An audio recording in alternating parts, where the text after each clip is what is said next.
toujours vendredi 26 février 2016, travail de stratégie. Donc là, j'ai une boule pointée, hein, toujours en fonction du niveau de chacun, hein, à la fois de soi-même et du partenaire. Là par exemple en tête-à-tête, ou d'ailleurs pas forcément, voilà, il a fait un beau point, l'adversaire. Plusieurs possibilités. Je tire, je fais carreau, je tire, je fais palais, hop. Ou une boule comme ça, je peux pointer aussi.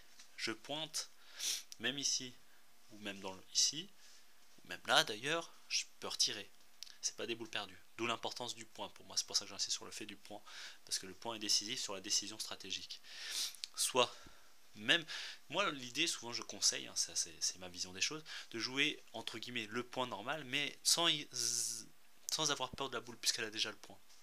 Donc comme elle a déjà le point, t'en fous, même si elle est belle, tu le rajoutes, tu continues à avoir le point, enfin à insister sur son point, c'est pas grave, ta boule est dans le jeu, donc le tireur il a deux possibilités, il tire dans le cul, la boule part, il fait la sauter, et même si elle recule, on a 2 points, ou il pointe à nouveau dessus,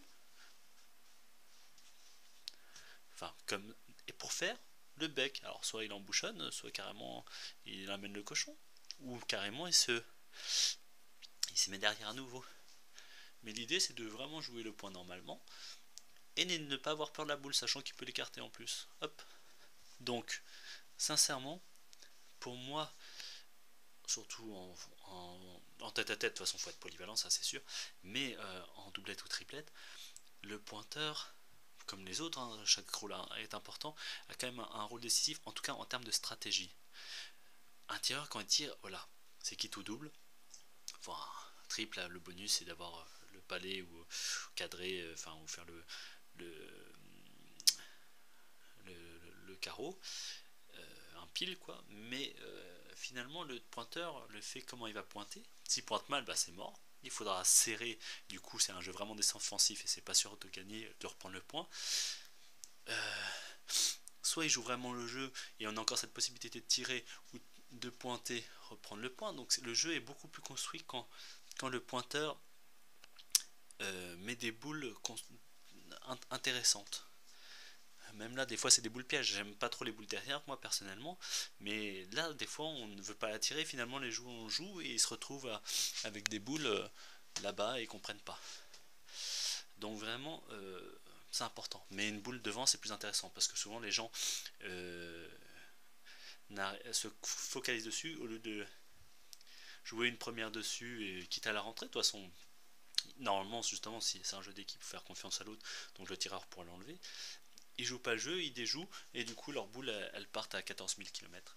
C'est pareil, un autre point, les mecs souvent ils pointent, ils ont peur de la boule, ils évitent et hop, ils se retrouvent là. Ils regardent le terrain différemment parce qu'ils regardent par rapport au cochon. Ils regardent toujours droit du rond, donc du rond au cochon, du cercle au cochon. Mais en fait finalement, un point qu'on oublie parfois, c'est que il suffit de regarder le terrain et de se mettre ici et t'as gagné. Et les mecs ils comprendront pas que tu reprennes le point ou qu'ils perdent parce qu'ils pointent relativement bien, ils sont devant. Mais finalement, si tu joues autrement, tu mets là. Alors c'est sûr, c'est pas droit au cochon, mais c'est des boules gagnantes et qui pêchent. Voilà. Donc voilà tout mon avis sur à l'heure actuelle en stratégie sur la pétanque. Hein. Vraiment donc.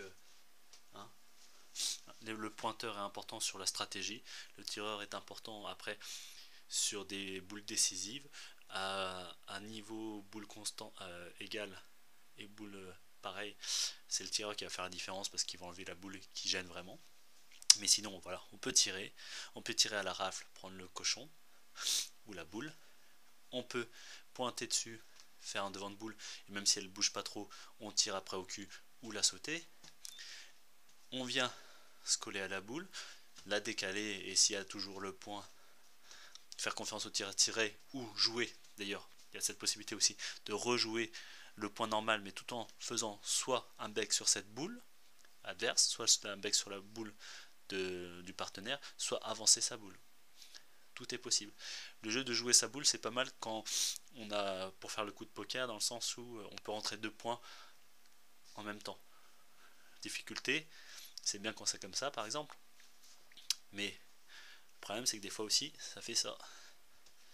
Et du coup elles sont collées. Donc ça change rien, ça fait comme si c'était un point, enfin si t'as un bon tireur en face. Enfin bref, il y a plein de stratégies, mais il faut bien y réfléchir, bien se concerter. Et je pense que l'idée c'est vraiment de pouvoir discuter avec son partenaire. Voilà, allez, gros bisous. Et merci, dédicace à ma chérie que j'aime très fort, à mon mentor David que je kiffe, qui m'a bien influencé, qui me fait monter, et Robin qui donne la motivation pour être encore meilleur, et le club de Montigny de Bretonneux qui motive vraiment avec le terrain couvert qui nous permet de jouer tout le temps et vraiment jouer jusqu'à point d'heure. Voilà, bisous. Dédicace au scarabée, on y va.